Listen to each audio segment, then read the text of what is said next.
You ever noticed how your own shitty thoughts trigger yourself? Because they sure as hell trigger me. And I think that it comes from failing or losing or missing out or actually just being dependent on people that you shouldn't be dependent on. You can name it whatever the fuck you want. They eventually will set in your head telling you a story that's not true.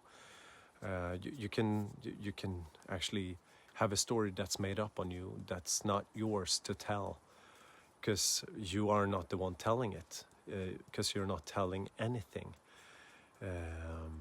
You're said at work that you're lazy, that you're complacent. You can be told around family tables that you're blah blah blah blah, and eventually they become your own shitty thoughts, and they, for lack of a better word, they trigger. Especially if you've done shit like I've done it all. I think I've done it all. I've had a career in the military, in healthcare. I've been on oil rigs, blah blah blah. I've had an amazing time and the worst of times.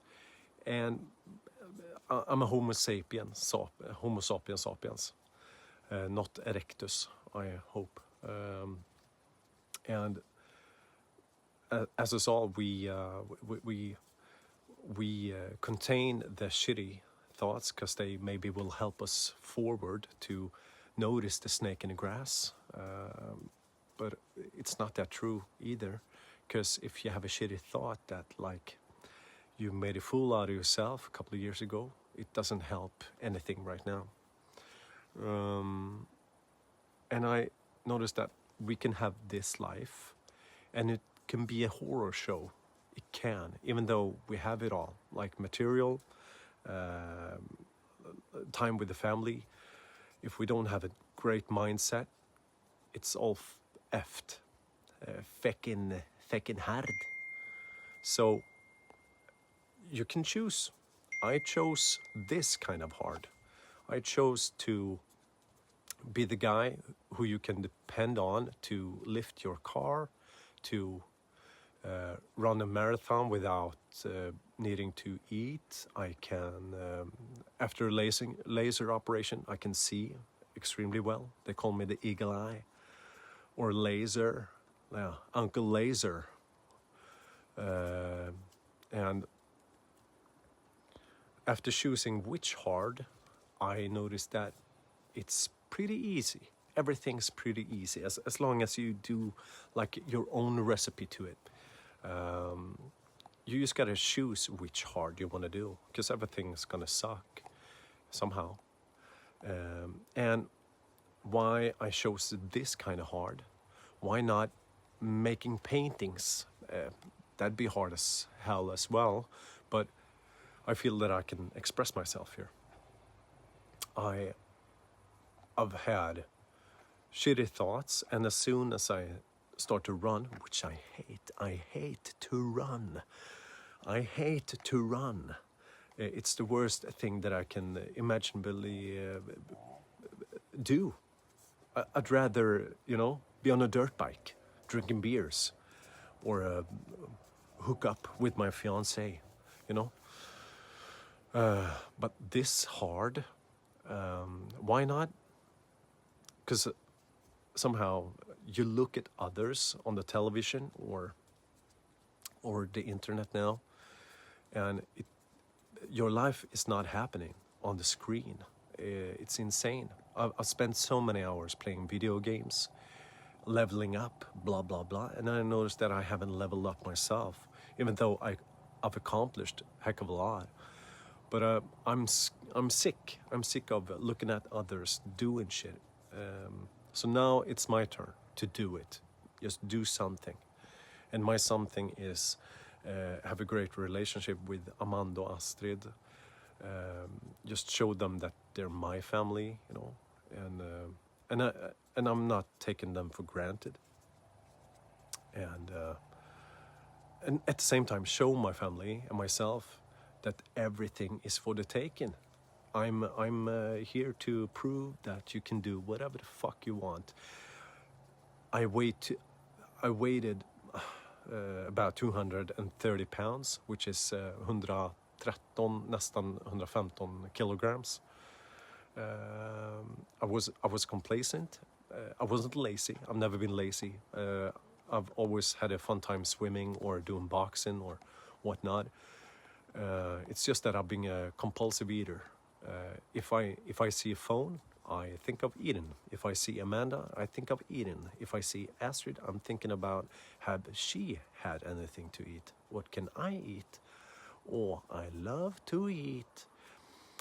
Food is the best drug there is.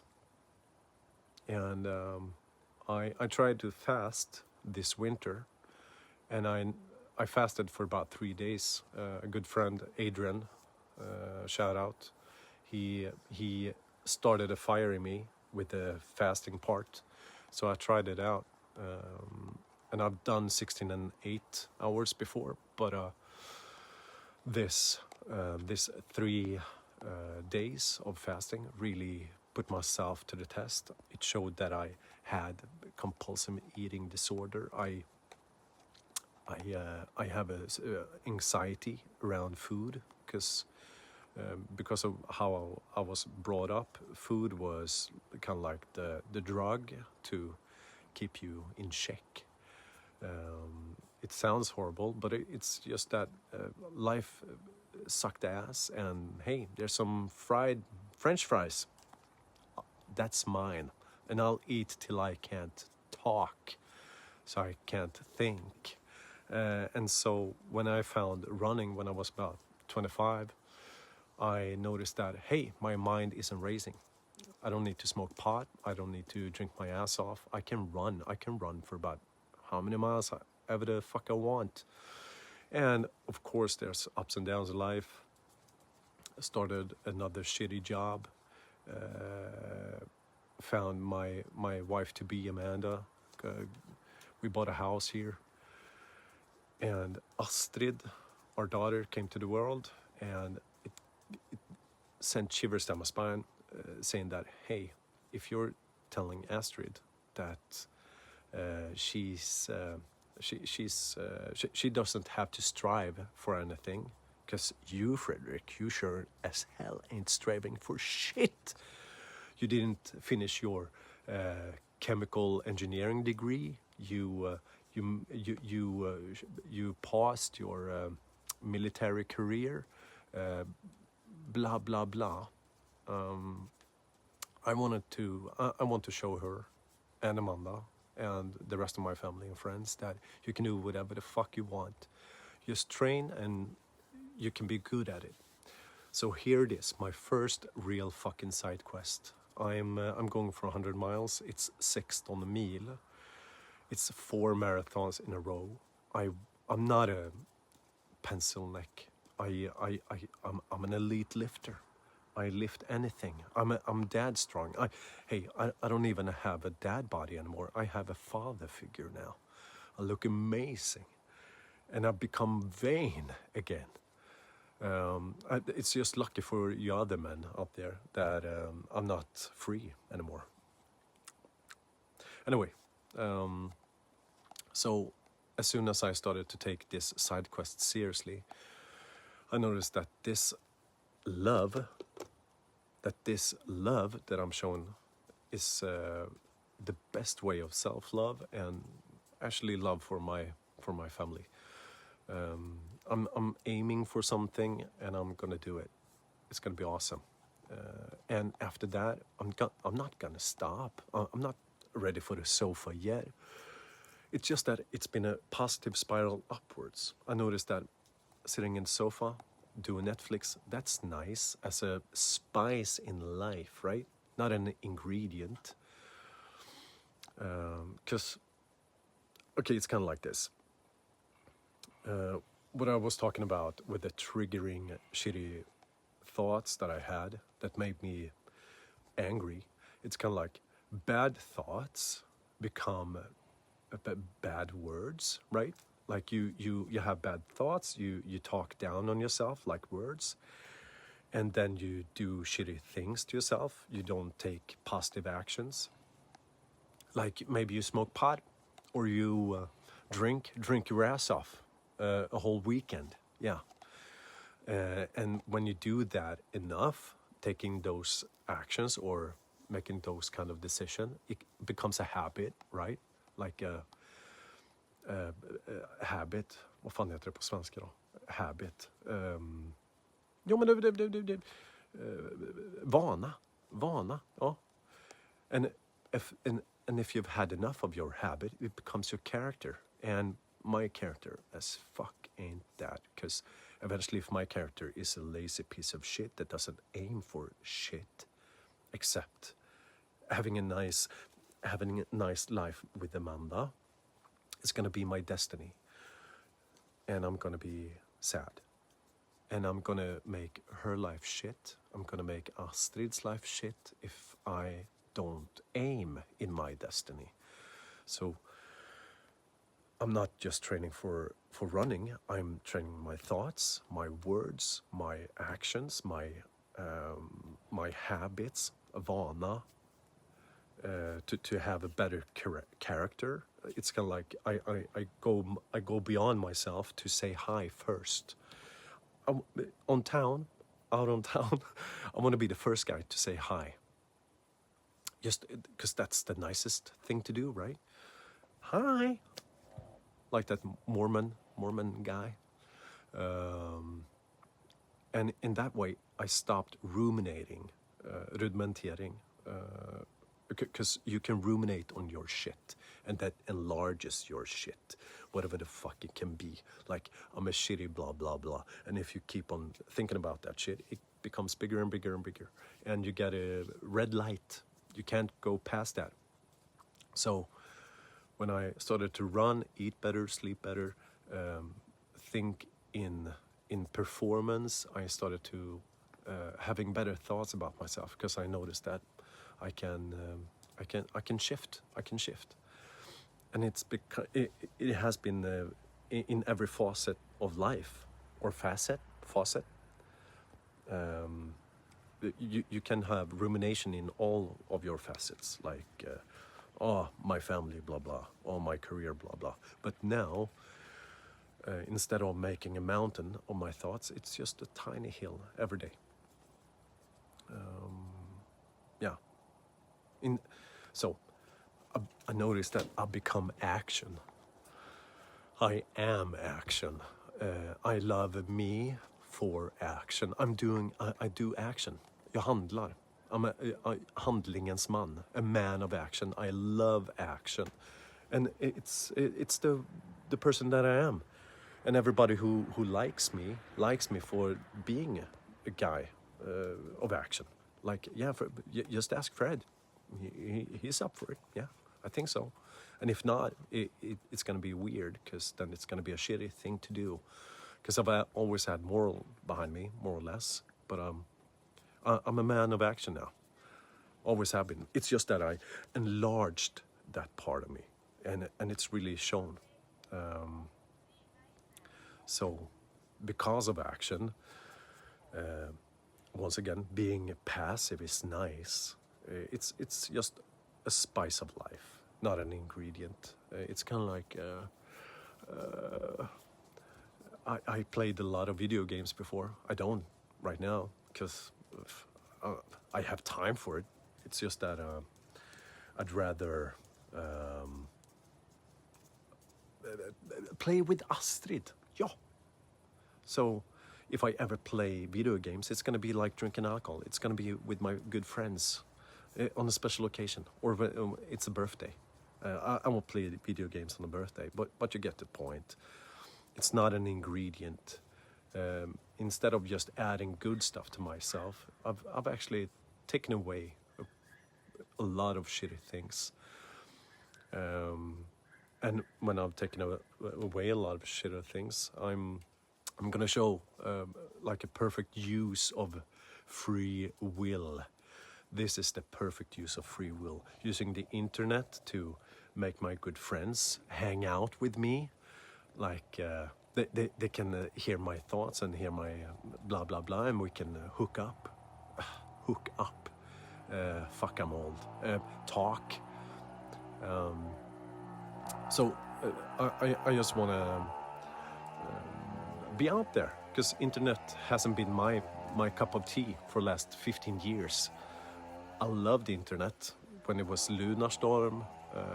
It was all about fun, you know? And now it's like politics and serious shit. It's like the best library there is, but and at the same time it sucks ass, because it's a lot of hate. And I don't want to bring hate to this place right here, right? This is me doing my side quests. It's gonna be fun, and it's gonna be sad sometimes, because I know that I'm gonna fail. It's gonna be sad for me, at least. Maybe it's gonna be fun for you who doesn't like me, and that's gonna say a lot about you, man. Yeah, because I'm actually doing my ikigai while I'm not caring. It's gonna be awesome, man. I'm doing my ikigai while I'm not caring. And ikigai is gonna find my place in this world, and I'm gonna be good at it, and I'm gonna try to make a living from it, and I'm gonna not care at the same time, because it's time to grow up, son. Yeah. And you know, good God, I'm hot. Here's a piece of my shit. This is the best sheiks that I've ever clapped for. And I noticed that legally I have to pretend I have a plan. So this is the season finale with the 100-miler until September 19th. In about 3 weeks now, I'm gonna run this shit. I'm gonna rent a place with my good friend Joel. We're gonna have our families there. They're gonna root for us. It's gonna be amazing, man. I surely hope that you yourself just find something to do. Just do something. Especially now that I noticed that it's a positive spiral upwards. I said yes to a boxing match, October 3rd. It's gonna be great. It's gonna be 92 kilos, 200 pounds, is it? Yeah. And when I've been sparring lately, I've felt like shit. I felt like shit, man. I've had to like look at motivational posts and action movies like Cliffhanger. Yeah, that brought my spirits up. Yeah, so this is me. I have had a full day of just being a dad who tries his best in this world. Okay. Or not. Fun. Jo, I'm trying my best. In my mind. Yeah. I like myself now. And after these, after using my body at running and boxing, I'm gonna go for music. I'm gonna release like an album, a smaller album maybe, so it doesn't take that much time. And I'm gonna not use AI. I'm gonna sit in there with my guitar and just blah blah blah. And after that, I'm gonna go Ernst Hugo Järegård. I'm just gonna study that guy and go for the movies or series or whatever the fuck it is. I'm gonna try with a pausation. That's supposed to be explosive. Kind of like that. Yeah, it's gonna be fun. And